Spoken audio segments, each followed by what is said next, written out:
تتجه أنظار الجماهير في مختلف الدول العربية والإفريقية نحو مواجهة نارية تجمع بين المنتخب المغربي والمنتخب السنغالي في نهائي بطولة كأس إفريقيا 2025.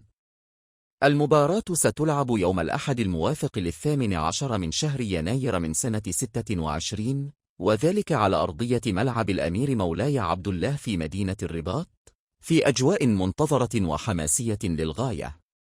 وتنطلق صافرة البداية في تمام 8 مساء بتوقيت المغرب، أي 9 مساء بتوقيت القاهرة، في موعد مناسب يسمح للجميع بمتابعة واحدة من أقوى المباريات في القارة السمراء.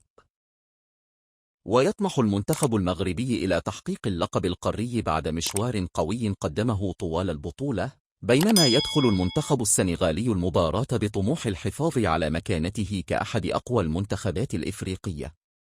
أما بخصوص القنوات الناقلة، فسيتم بث النهائي عبر شبكة بي إن سبورت في منطقة الشرق الأوسط وشمال إفريقيا.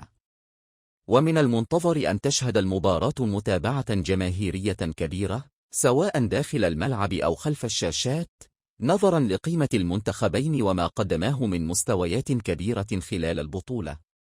النهائي يعد فرصة ذهبية للمنتخب المغربي من أجل كتابة صفحة جديدة من التاريخ، وفرصة للمنتخب السنغالي كي يثبت قوته في الملاعب الإفريقية.